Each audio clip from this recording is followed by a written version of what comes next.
Shalom, selamat pagi anak-anak pra remaja. Kita akan berdoa sebelum mendengarkan renungan. Tuhan Yesus berkati supaya renungan singkat ini menjadi berkat buat kami sebagai anak-anak yang masih bertumbuh, sebagai usia-usia pra remaja. Tuhan tetap memberkati. Dalam nama Yesus kami siap. Amin. Anak-anak, Om akan sharing mengenai hidup berdampingan.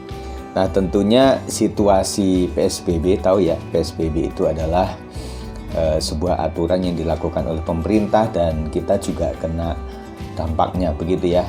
Nah, tetapi akhirnya membuat kalian selalu kebanyakan berada di rumah.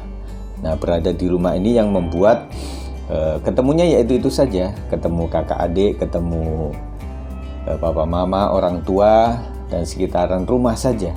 Nah, rasanya ada bosan, jengkel, tetapi yang jadi masalah gini.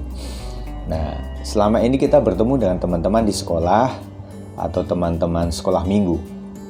Jadi rasanya marah bisa dihambat, kemudian ada nggak suka bisa ditutupi. Tetapi kalau sama kakak adik kan nggak, ya nggak.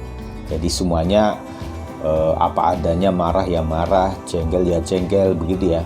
Tetapi kalau ketemunya setiap hari dengan saudara-saudara kandung, lama-lama bisa berselisih takutnya begitu. Tapi saya berharap tidak begitu ya. Nah, yang terjadi adalah apa yang harus kita lakukan dengan keadaan seperti ini. Jadi ada beberapa hal yang Om sampaikan. Yang pertama adalah belajarlah menerima kelebihan dan kekurangan saudara kandung sendiri atau seisi rumah.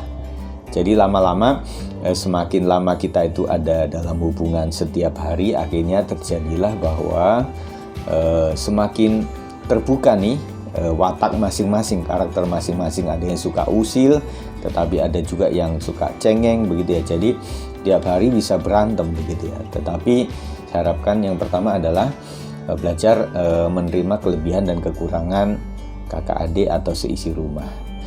Roma 12 ayat 10 mengatakan, hendaklah kamu saling mengasihi sebagai saudara dan saling mendahului dalam memberi hormat. Jadi saling mengasihi sebagai saudara itu dilakukan nggak cuma kepada saudara seisi rumah, tetapi juga orang lain. Nah, apalagi seisi rumah, saudara kandung, nah pasti harus saling mengasihi. Itu pesan firman Tuhan ya. Kemudian belajar bertindak adil. Jadi adil itu tidak selalu sama rata. Karena kakak adik tentunya ada perbedaan konsumsi makanan misalnya begitu ya.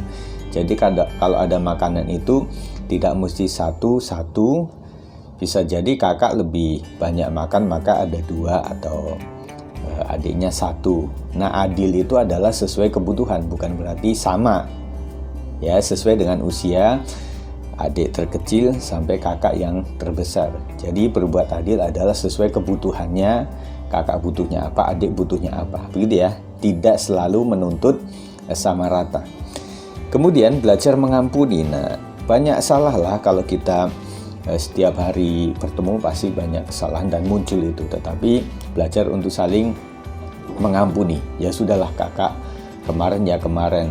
Jangan diungkit-ungkit. Kalau mengampuni itu jangan diungkit-ungkit. Artinya kesalahannya kemarin ya sudah, jangan terus saja kakak kemarin gini, adik kemarin begini, sehingga membuat nanti berselisih lagi. Jadi yang sudah mengampuni itu ya sudah, yang kemarin-kemarin, sekarang yang baru lagi, gitu ya.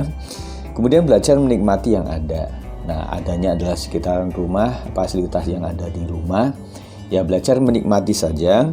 Dan yang terakhir adalah terus berkarya, terus beraktivitas supaya tidak bosan.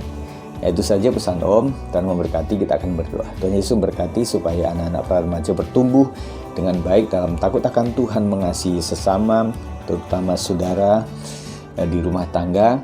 Sebosan apapun juga mereka adalah saudara sendiri dan harus saling mengasihi dan saling mengampuni. Kiranya berkat Tuhan melimpah atas anak-anak, berkat di dalam nama Bapa, Anak, dan Roh Kudus, di dalam nama Tuhan Yesus Kristus memberkati kalian semuanya hari ini, sampai Tuhan datang dua kalinya. Percaya katakan, amin.